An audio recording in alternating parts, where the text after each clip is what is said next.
Deep in the jungle of central Vietnam, there's a wonder of the world. Wow, that is amazing. A lost universe that hides a unique ecosystem. It doesn't happen anywhere else on this planet. I think that's just about the holy grail for a biologist. And a team of scientists and explorers with a mission. This is an amazing cave. Look at that. Absolutely staggering. To investigate a record-breaking contender for the world's biggest cave. Wow. Vietnam's Mountain River Cave, or Han Song Dong, is uncharted territory. And next to no one has forged the depths of this monstrous cave. The team of pioneers is here to prove that this cave is the largest in the world. This is an absolutely amazing cave. It's huge. We're just in the entrance now. It's going to get so much bigger. That's amazing. Absolutely wonderful. This is definitely a once-in-a-lifetime opportunity. I'm so excited about being here. Practically the first person to set foot into the cave. It's a wonderful opportunity. In 2009, caver Jonathan Sims was one of the first humans ever to enter here. But deep into the long cave passage, he was stopped short by a forbidding rock face. Now he's back with caving expert and expedition leader Howard Limbert. He brings more advanced climbing equipment and a commitment to reach the top of the wall.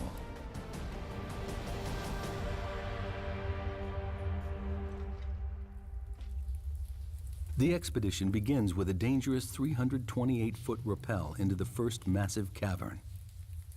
British caver Howard Limbert has led 12 expeditions to Vietnam's limestone caves.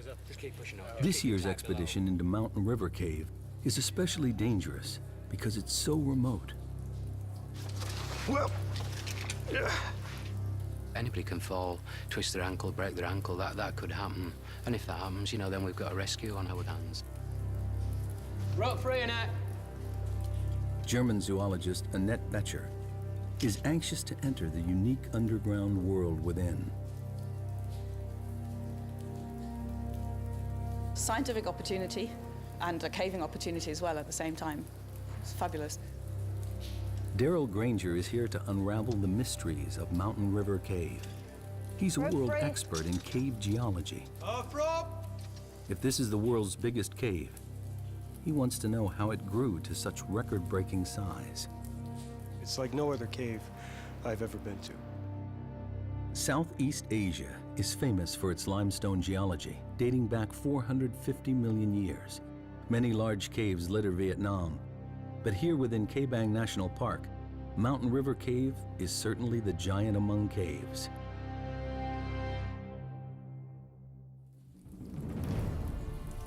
In the 2009 expedition, Limbert and his team were only able to fully explore the first section of the cave. But they found areas they estimated to be about 500 feet wide and about 650 feet high. That's over 3 times the height of Niagara Falls. Deer Cave in Sarawak, Malaysia, currently holds the title World's Biggest Cave. From what they saw last time, Limbert's team is convinced this cave may be bigger. Let's try and get the map of the cave in some sort of order. Yeah. To claim the world record, they need hard evidence. All this is unmeasured. That's why we've got to survey it. To find, you know, just how big it is, whether it is the biggest cave in the world, we've got to do a serious survey. This passage here, for surveying, it was really, really hard work. Jonathan Sims is one of the 4 cavers who drew up this rough original survey of Mountain River Cave. And what we really need to do next is get over this wall. He knows the wall that defeated him back in 2009 is their biggest challenge. It's a dangerous obstacle to overcome. Made of loose calcite and mud, it stands at nearly 50 feet high. We just weren't expecting anything like that. Well as that. Sims is determined that this trip will be a success. He won't fail twice. If they can climb this forbidding wall, he's convinced that the enormous cave continues on. And as a backup, there's this static sump which didn't look particularly potable. They estimate the wall is about 3 miles into the cave. From the 328-foot rappel at the entrance, it will take the team half a week to reach the final survey point at the Great Wall of Vietnam. After the initial drop, there's an 1,150-foot scramble leading to the first of 2 river crossings. From here, the team needs to climb high, following the river through the natural valley of the cave. Then there's a descent down to a level sandy area and to the first of 2 dolines, collapsed holes in the cave's surface. The dolines and cave beyond are where Betcher hopes to find new life forms, and Granger, the secret of how the cave was formed. Then, through a narrow section, across the larger doline, and into the second camp. So far, the final part of the cave surveyed is the last quarter mile before the Great Wall of Vietnam. And then, it's into the unknown.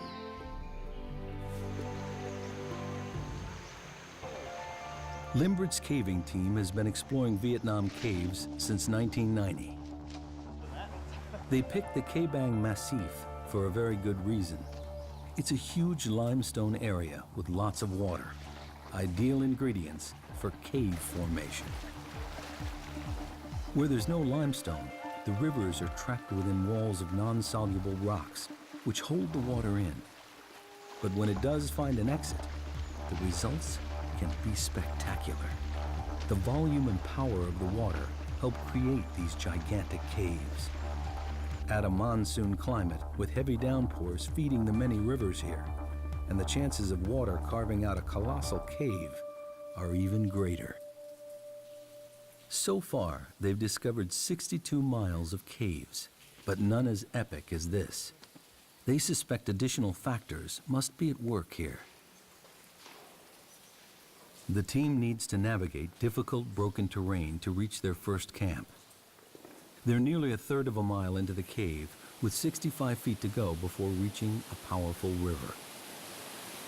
This river runs like a main artery through the first part of the cave. At its lowest, 353 cubic feet of water pour by this point every second. It carved this enormous cave, and the team will have to navigate it twice. Limbert leads the way. Oh, some evidence of a bit of water comes through here at times. Bit slippy on these. Yeah. Oh, I can see the river. Whoa! Look at this. This is our river crossing. Oh, then we're underwater. Yeah.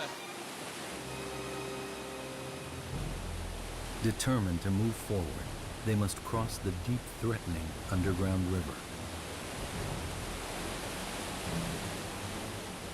It's the last bit that looks a bit quick. So if I go up there and belay you, and then you can walk across there, and probably it looks like you've got to climb up in that crack there. A couple of bolts this side, a couple of bolts the other.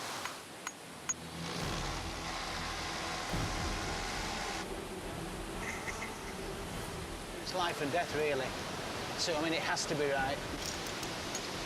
Worst case scenario, one of these pops, you've got to back up. That's why you've got to put, you know, make it as safe as possible, really. In full flow, the river could sweep any one of the cavers off their feet. And if it floods, it could rise to life-threatening heights, cutting off their escape route. What's the forecast for the next few days? Well, the forecast is good, but you can never be absolutely confident. Limbert chose the timing of the expedition very carefully. It's the end of the dry season, so the river is low. But any unexpected tropical downpour could cause the river to rise dramatically in just hours. Let's do it. Right, guys, you can start crossing.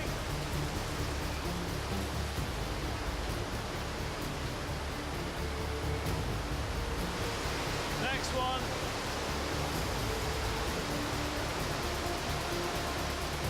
The most important thing is that you don't allow the river to sweep you away, because there's a load of rapids just down there, and we're not really quite sure exactly what's in the river beyond that, because we haven't seen it all the way. And there could be all sorts of very sharp rocks and all that kind of thing. And the last thing you want is to get swept down the river, because it could be serious injury or even life-threatening. I'm actually quite nervous about river crossings because I'm quite a slight build, and I've been in flooding caves before where when you put your hands on something, your legs just get swept away from underneath you and you can't get them back down on to get footing. It is actually really, really dangerous.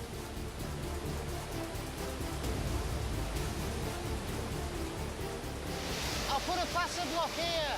Hold on.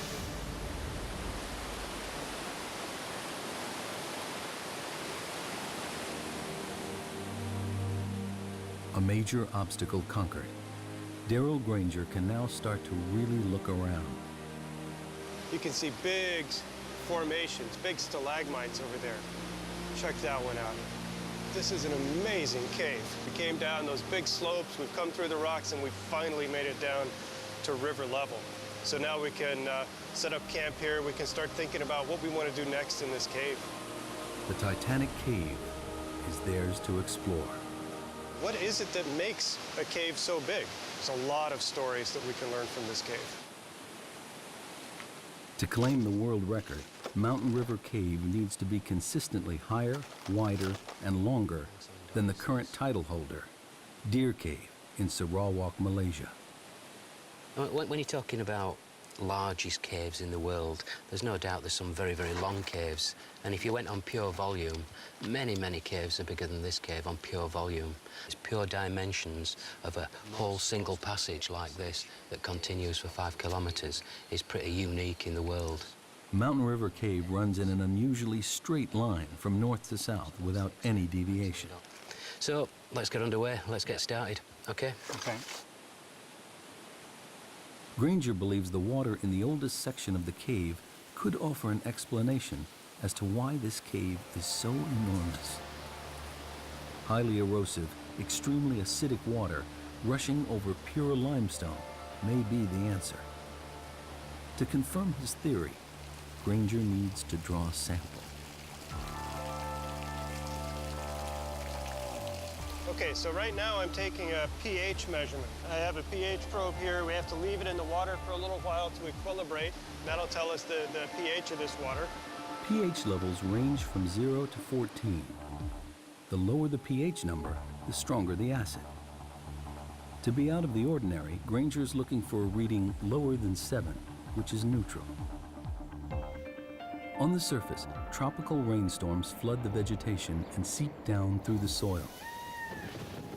Along the way, the water picks up carbon dioxide, which makes it acidic. High levels of acidity would make the water flowing into Mountain River Cave more effective at seeping its way through the rock. All right, so my pH should be finished now, and we have about pH 7.5. So that's pretty typical, maybe a little bit on the low side. The results of the test surprise Granger. The water here is not overly acidic. This can't be the explanation for the cave's epic size. There's something strange going on here, and finding the answer to this huge puzzle is his primary focus. Granger needs to dig deeper. The explanation could lie in the river's efficiency at eroding the limestone. To test this theory, he measures how much dissolved calcium carbonate there is in the water. This will tell him how much rock erodes daily. I'm going to add some acid in here until the liquid turns yellow. And then the way this kit works, I can just read off from the syringe how much calcite is in this water. One more drop. So now it's yellow. Okay, we only have about 62 milligrams per liter. This means that every 1,000 gallons of water that passes by here carries 8 ounces of dissolved rock, about the size of a baseball each second. It sounds like a staggering amount, but for a cave of this size, it amounts to nothing. Like the pH level, the calcium carbonate result is ordinary and unexceptional. It's exactly the result a geologist might expect to find in any limestone cave river. These results don't help Granger understand why this cave is such a monster. The answers must lie deeper within the cave.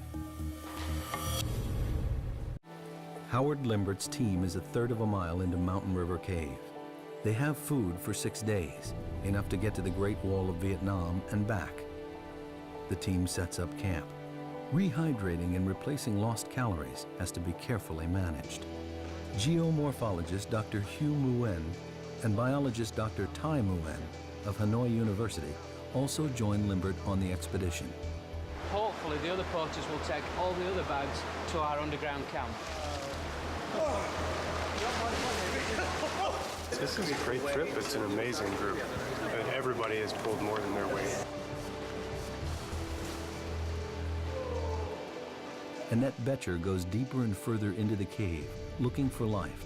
And like Granger, she's getting frustrated in her search. She is here to find undiscovered species, but so far only sees a barren landscape. It's a bit of a shame. I had great expectations, but with the wet flooding, I had to rethink basically my approach. The team is exhausted and settles down for their first night inside the cave. The next morning, they continue over half a mile further.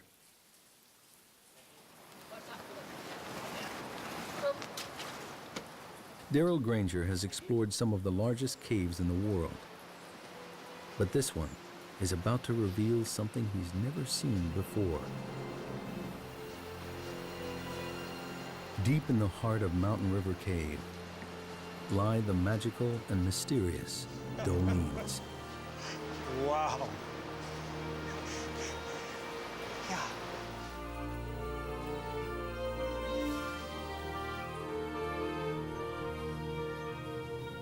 Here, the cave roof has collapsed inwards, allowing sunlight to flood in, connecting above and below ground with the vital ingredients of life, water and light.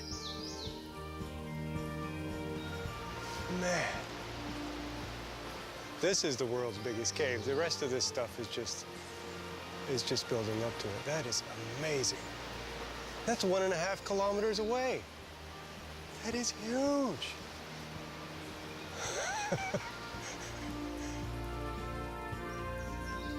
But that looks like, it's 100 meters away, like we're in a normal-sized cave. That's 1.5 kilometers. It's hard to even imagine how big that passage is.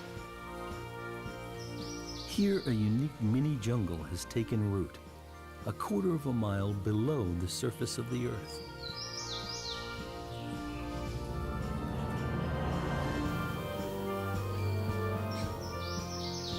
Seeing the jungle, basically, in the middle of the caves is one of the most beautiful sights. It's just absolutely incredible. It's got to be one of the wonders of the world. It doesn't happen anywhere else on this planet. I think that's just about the holy grail for a biologist. For Granger, the Doline is an unexpected window into the structure of the limestone here. It's also a view of Mountain River Cave's Achilles heel. This is a good example of a special type of doline. This is a collapsed doline. So that happens when you have a cave passage and then the surface collapses into that cave. And it happened here because we have really thin beds. You can sort of see them on the back side of the wall, and they're just not strong enough to hold up this cave roof. At some point in the cave's past, the river ate away at the cave roof where the limestone beds are thinner.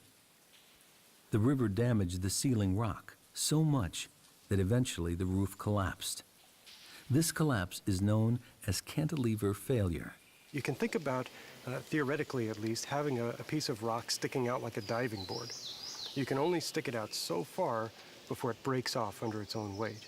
And that's exactly what happens. As you make the cave bigger and bigger, you're forcing basically a diving board of rock, a slab of rock to stick out and support its own weight. The limestone beds in this part of Vietnam are especially thick, with very few cracks or weak points. The river tunnels through this landscape, challenging the strength of pure limestone. And the dolines brutally reveal the few places where the rock beds are thinner, weaker, but still divine. Here, open to the sun and the rain, life thrives.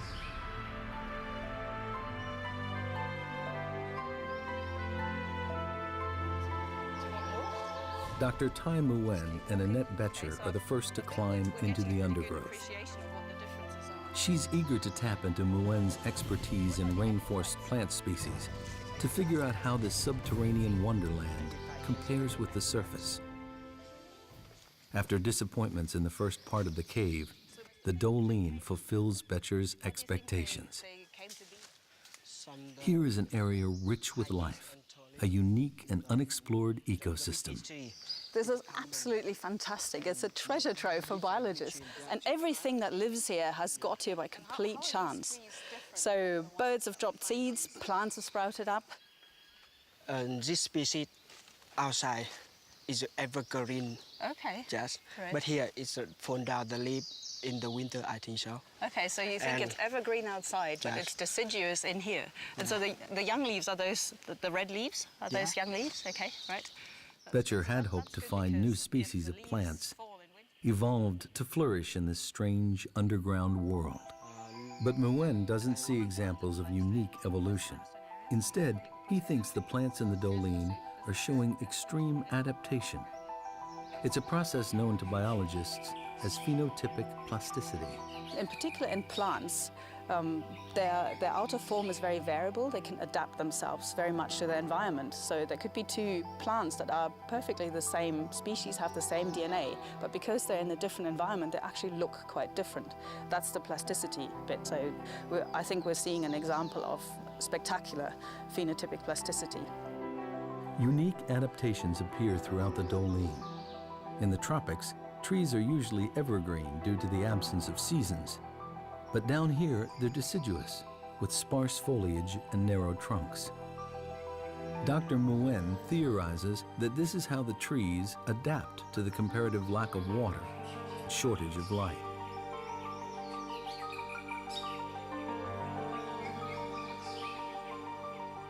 These steep Doline walls enclose this mini jungle and act as a natural barrier to the outside world, trapping pockets of life deep within the cave.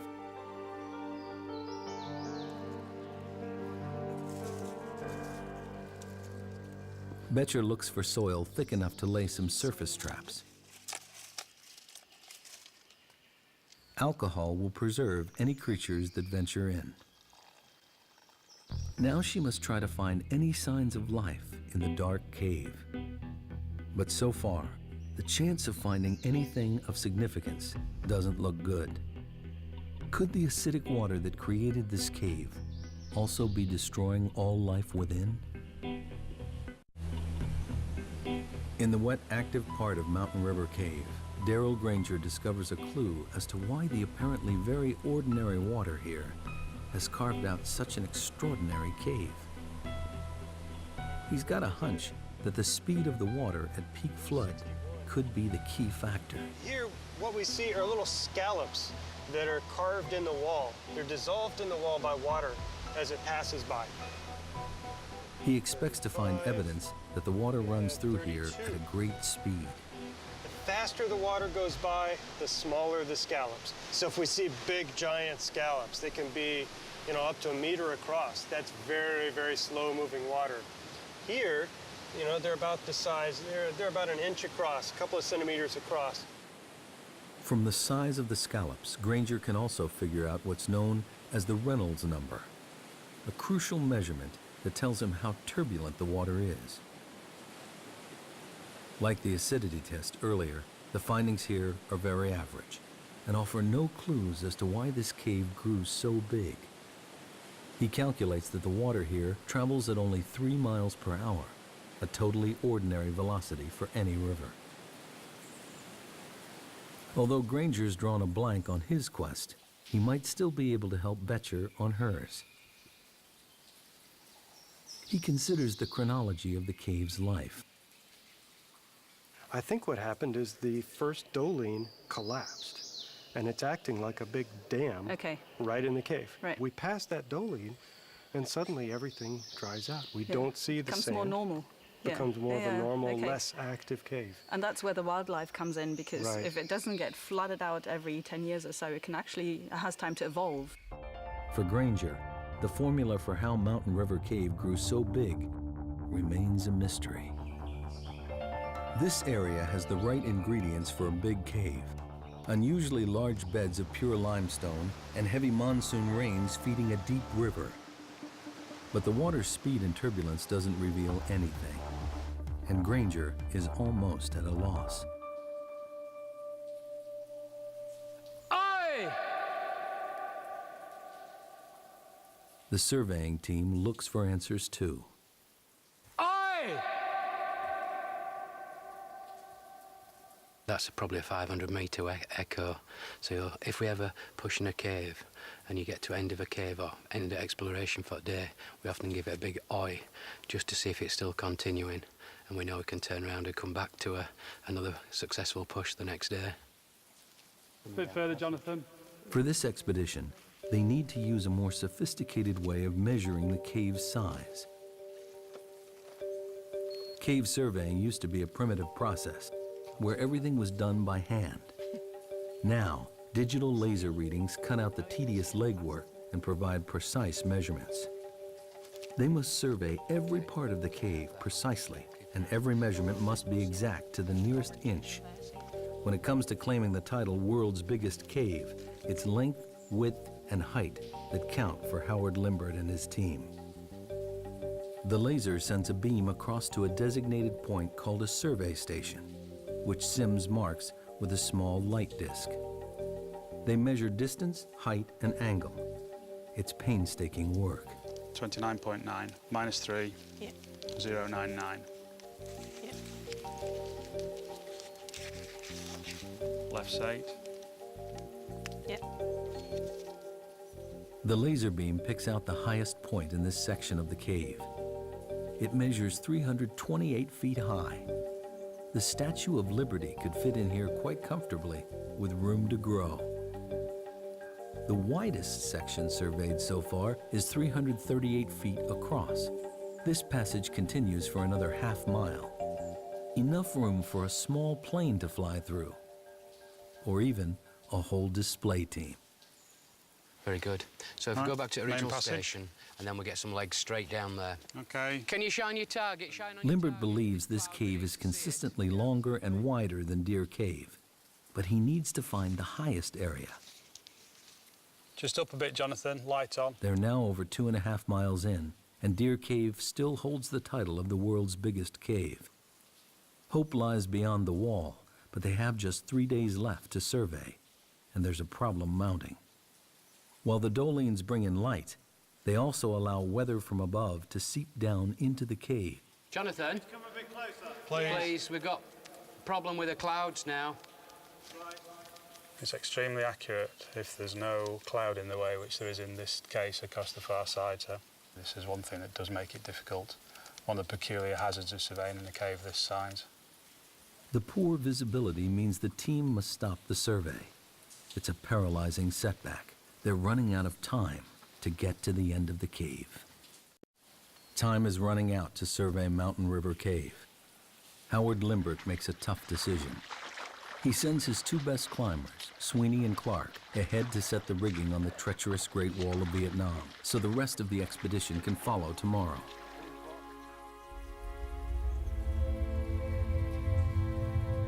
If they can't scale it, they may not finish the survey, and we'll never know just how big this cave really is.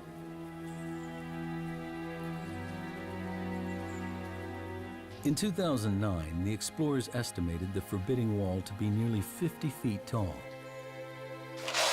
Now, Clark and Sweeney think it's much bigger, estimating 200 feet, nearly the height of a 20-story building. They have the gear for the challenge, but the wall is going to be a longer, more dangerous climb than they expected. Geologists call this a flowstone, rock made weak and fragile by water dripping from the ceiling. the first 15 foot is this, which looks very good, but if you... that's what it is. This wall could be the mission's downfall. That's just mud and gravel, is that? Ouch. It soon becomes clear this cave is not going to give up its secrets without a fight.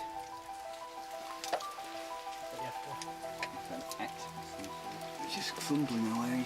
That's all. It's crumbling away. Sweeney and Clark have been building up to this for over a year. It's something that they're particularly interested in is climbing and climbing the wall. What we're climbing in is a very soft mud, calcite, and so normal bolts would just fall out. It's going to be a difficult and exhausting climb. Back at the camp, the extreme conditions are taking their toll, even on those who are not battling the wall. What can be quite difficult is just living in can be quite squalid conditions. You've got to keep things clean. It's very dirty at times. You're getting sand and dirt in everything, be it your caving equipment, all his clothes. Feet are a big problem because you're continuously wet or sweating or going through rivers. We often get what we believe is a fungal infection of the feet. Meanwhile, Annette Betcher's search for life continues. She came to Mountain River Cave to find new species, but with only a mile or so to go before the wall, she has yet to discover anything out of the ordinary.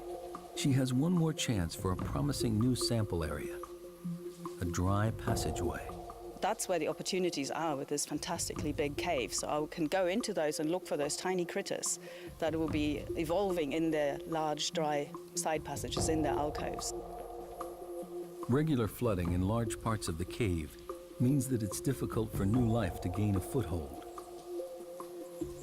But in these dry alcoves, Betcher thinks she may find isolated species which have had time to evolve and flourish in complete darkness.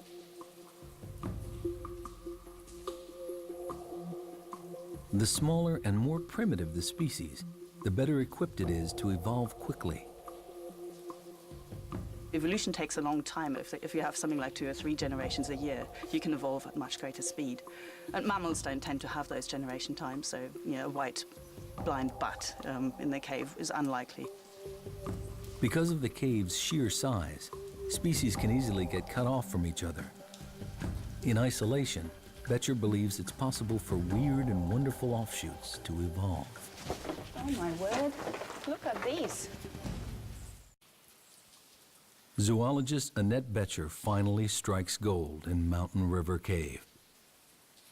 This is the first white woodlouse that I've seen ever in the cave. On the surface, they would be dark colored, probably dark gray, slate gray or black. This is not something I expected to find here, so I'm very pleased. Come on. I'm almost 100% certain that this is a new species. And the reason being is that to have a new species, you need isolation, geographical isolation, but this is a pretty isolated place. They look different. There's nothing nearby that I've seen that's got no pigmentation. It's a woodlouse, all right, but it'll be a new species of woodlouse, and it'll be specific to Hang Song Dong. It's about as good as it gets. It's a fantastic discovery for Betcher, a species that has adapted to its environment and survived the great floods of water that helped create this cave. Well, there's absolutely no chance that anybody's ever seen these creatures before, and that's what really excites me. It's a wonderful discovery. The woodlouse is a clear sign for Betcher to what's happening here. In the cave, the key to adaptation is being able to keep up with the ever-changing environment, and the organisms that most successfully adjust to the prevailing conditions have a better chance of survival.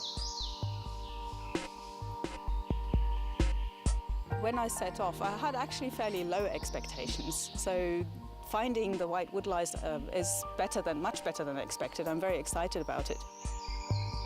The woodlouse's evolutionary path has enabled them to survive and prosper in an environment never seen anywhere else.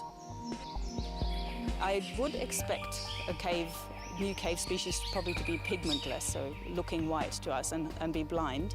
I don't think that the woodlice we found are blind. They don't seem to have rudimentary eyes, and they can certainly sense light. So they are adapted to the cave environment. They just haven't gone the full way yet, so there's room for them to evolve more. And the next step would probably be for them to lose their eyesight. A once-in-a-lifetime breakthrough, Boettcher discovers new life within the Doline. A breakthrough in evolution attributed to the awesome scale of this lost world. Back at the camp, time is running out.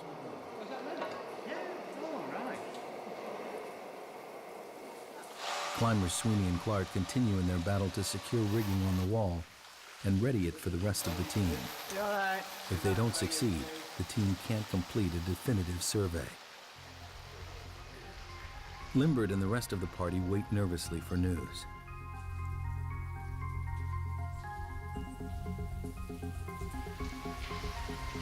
As time runs short, Darrell Granger is convinced he's near to cracking the geological puzzle of why this cave is so large.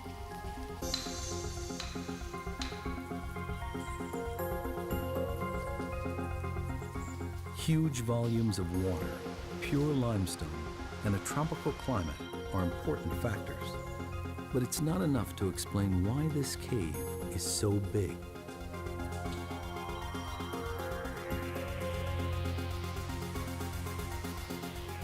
In a bid for answers, he returns to his maps of the region.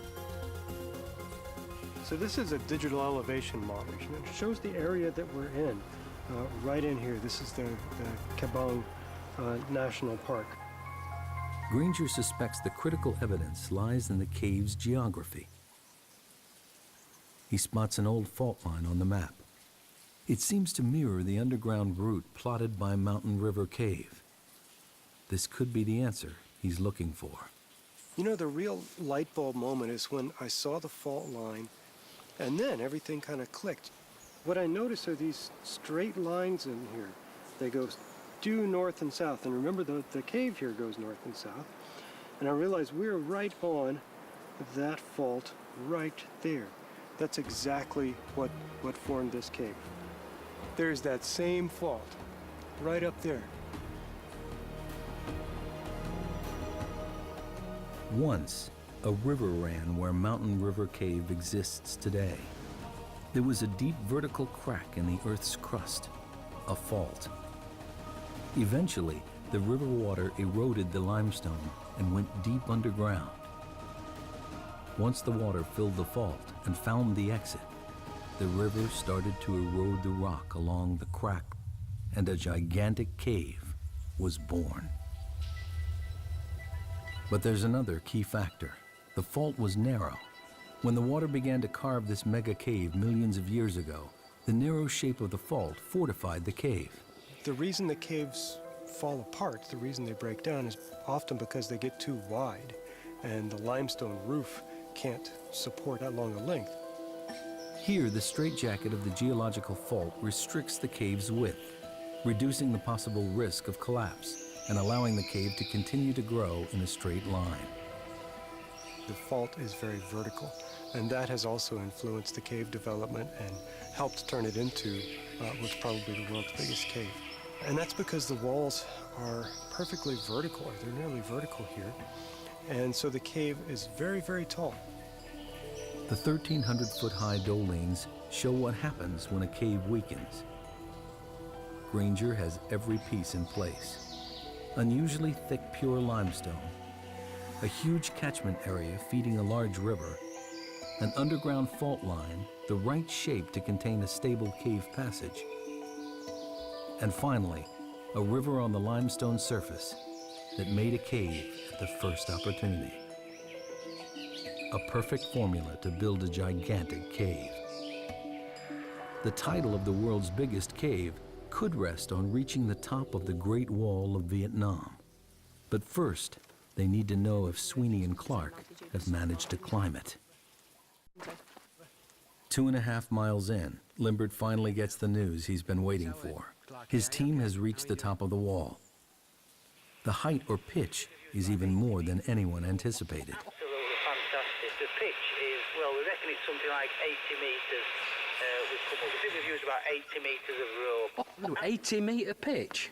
80 metres. 80 metres. Great news, yeah. That's his main objective of this trip, is to get up that wall, and we've done it. This morning I was very doubtful we were going to do it. I thought we were going to be too tough, but they managed to get up. They've done a brilliant job. 80 metres is a big climb in those conditions. The good news brings speculation as to what lies beyond the wall. It's a long way. I'm not going to be surprised if that's the end of the cave. I know Howard thinks it's going to turn left. My inclination is it's going to go straight there and terminate. But, you know, that's what we're going to find out.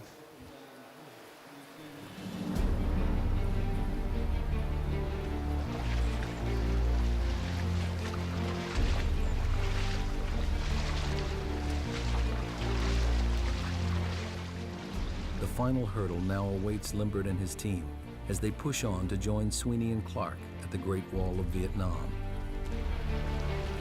It took almost 2 days for those guys to bolt up there. It's very fragile rock, so you need to be very, very careful. They've done a great job. My greatest feeling was one of relief, which perhaps indicates how serious a climb it has been. You're standing up there, you're looking down and all this, and it's absolutely tremendous.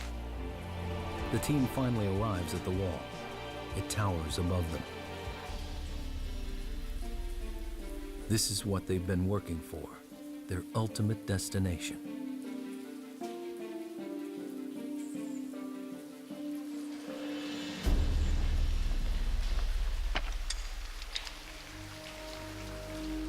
Limbert and Jonathan Sims are looking for a section of the cave that beats the highest point in Deer Cave. They haven't found it yet. And if they can't get up the wall, they'll never know how tall the cave really is. It'll be very, very dangerous. So we'll have to be very, very cautious going up the wall. It's only for experienced cavers, really. Limbert makes a difficult decision. Only the surveying team will go up the wall. It's too dangerous for Granger and the film crew to follow. This is it. We're about to go up and push into the unknown, as they say. Who's going up first then? Sweeney.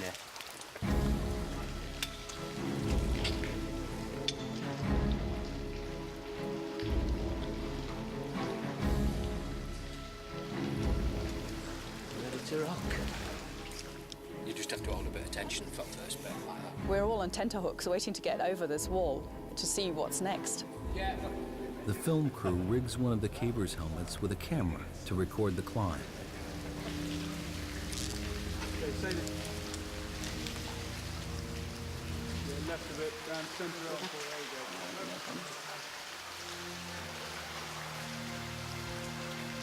They can only watch as Limbert leads the team up on the final stage of the journey.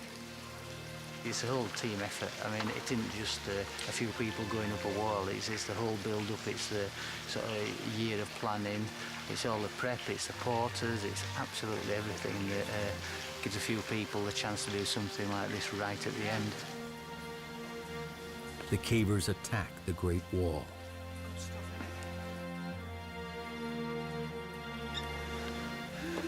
Absolutely fantastic. This is something else, is this? Look at that.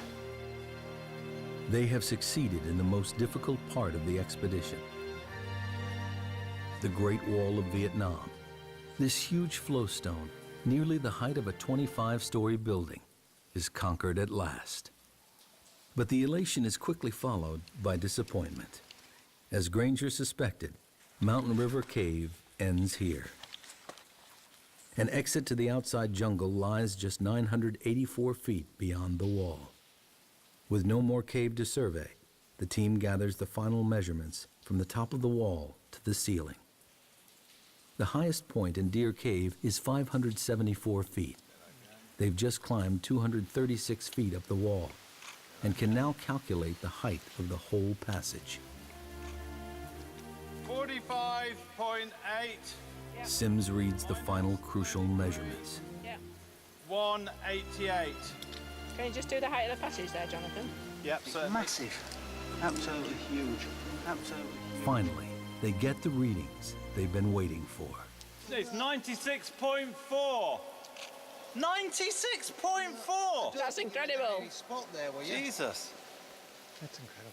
Altogether, the measurements show Mountain River Cave is the world's biggest, with the passage continuously higher, wider, and substantially longer than any other cave in the world. It's a fabulous cave, a really, really fabulous cave. Really enjoyed ourselves. We had a great time. We're having a really, really good time. It's just mind-blowing stuff, is this? It really is, and it just don't get much better. This has been a tremendous experience for me. I feel very lucky to have been invited on this trip to see the world's biggest cave and try to figure out the science behind this cave. Just very privileged and lucky to be along on this trip with Howard and his team.